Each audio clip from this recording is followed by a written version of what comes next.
Hey everyone, Kenny Tony coming at you today. We got this quick video for you. So basically in today's video, what we're going to do is get some serious work done to the RMZ250. So in the last video, what we did was we got it pretty much turned over with one kick or a couple kicks, and it is functional. So what we're going to do now is tear it back down, dress it up, and put it back in.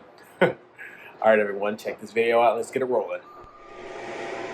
Back on the table, all torn apart. We're going to quickly just go through this in kind of some high speed and get it done.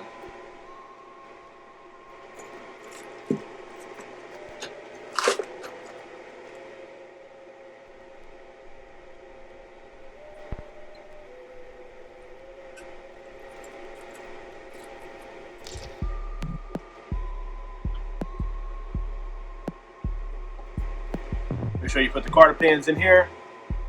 So how the rings go is there are 3 rings and the expander ring in the middle. So the top ring faces the intake. The next ring down, which is above the upper oil expander, faces the exhaust. The very lower oil expander then faces the intake as well. And then the oil expander is just perpendicular to one of the sides. Put our guards.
Black ones are hardened, go on the inside. Make something across the top. So I just run these down with this and then we'll torque them.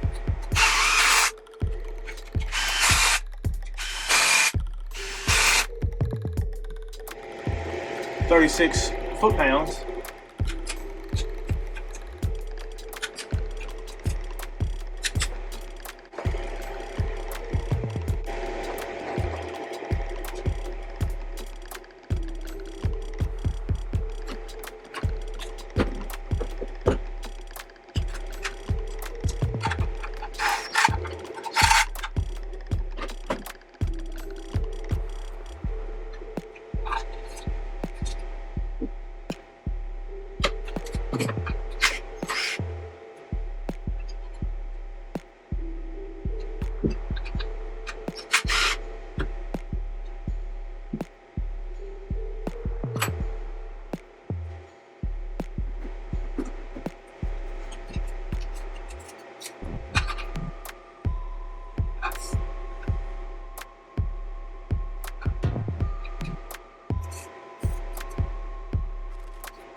So here we are with the timing marks.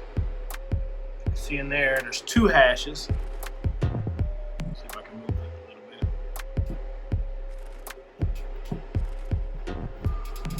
bit. Here's just the first one, and there's the second. So you want the second one to line right up.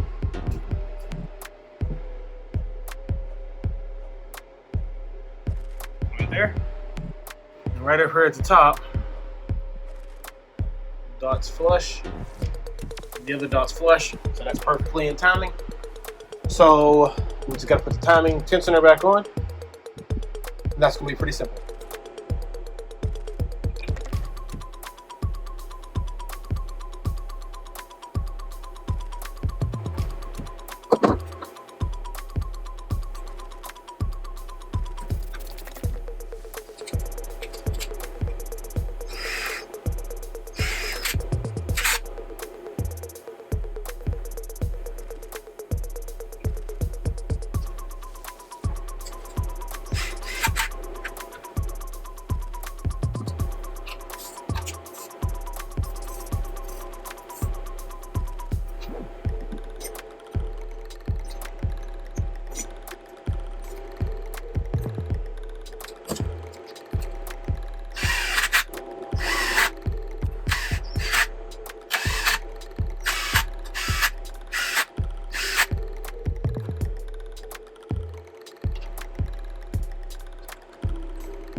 Time to soda blast.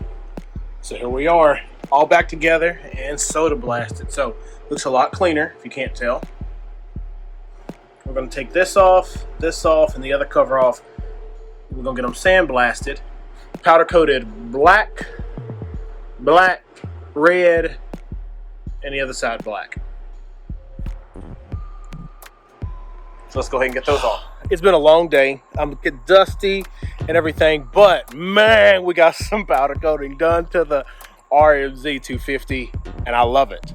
So as you see it peeking here behind me, I've gotten the cases, well, the stator clutch side covers powder coated black. I've gotten the valve cap powder coated black. Motor mounts are now red. The foot pegs are red, and the timing windows are red as well. It's going to be a nice touch once this thing has some black and red graphics that are going to be put on here. So it's going to look good. It's going to kind of bring out that spring a little bit in the back. But man, I like it. Let's flip the camera. All right, so here we go. Soda blasting definitely brought that motor to life. It looks so much cleaner in there and new. So we got that done. This case cover, or this clutch side cover, didn't have any kind of words on it or anything, so I just went ahead and just did it black and left the Boyson oil cap and water pump upgrades. Went ahead and just left those how they were. Wasn't no need to really do anything with them because they do look okay. I did clean the plastics a little bit with that Mr. Clean Magic Eraser and got a little bit of that residue that was on there off. But this side is where the more changes look. So we got the clutch, the shifting lever is now black. The pegs on both sides are red. The mounting hardware that goes on to them are black. Stator side cover is black. The timing windows are red. That front motor mount here is red, and the motor mounts in the rear are red. So it's going to kind of hide a good bit of it, but when you see it all together with the plastic on, I think it's going to look great. Have some nice red accents to it. I do have to reroute this cable somewhere up through here. No big deal. That's a small concern when it comes down to everything. So overall, it fires, as you saw in the other video. I just wanted to get it out. I'll make sure it fired and it would rev and everything before I started to make it look good. So as before, this machine is going to be cleaned up, and it's going to be like everything else. It's going to be flipped into another project. Hopefully I can get myself up to a Banshee or a LTR 450. I mean, I don't know if they'll compete with the hybrid. And if you're not familiar with my hybrid from other builds, here's my YFZ WR478 hybrid. So it is a YFZ, 18s on the front and rear. It's widened 5 inches or 4 or 5 inches in the back. It has +2 in the front. Also, the motor is a WR450 motor, which has got a 478 big bore kit. Hot cams, Boyson carb upgrades. So stock, I think this motor is supposed to be like 60 horsepower when it's on the bike, but that's not what this video is about. But I like to have a Banshee and everything too. And there I got my hybrid here. This is the Blaster CR85 hybrid, and this thing will move. But anyways, everyone, we're going to be concluding this video. It's just a lot of different footage here and there that I've kind of put together. So we got the motor put together once, and then with that put together, I made sure it fired and it turned over. So then I took the motor back apart, put it together correctly with some torque specs, put new gaskets and things like that in it. The valves, one of the new valves, I mean, everything seems good. Tons of compression, and then we just started making it look good. So overall, we've gotten the fork seals cleaned, so there's no leak in the back. Gotten the motor, we got an intake valve put in it, we got the cams put back in it, the piston, and we got the rings lined up and everything. We went ahead and soda blasted it, did some powder coating. We put new bearings in the linkage in the rear, and the suspension, and then the swing arm. But I think we're getting close to being done. I mean, once it's going to take me like one whole day, I would say, to clean up the carb, put the carb back in, get everything started. Then in that process, we're going to also get the plastics and things on. So hopefully another good day or two, we'll have this complete. But that's going to take a while because I'm going to take my beautiful wife out to the beach, and we're going to just go have a little vacation. So we'll enjoy that. And once we get back, we'll get these things wrapped up. Make sure to hit that like button and subscribe.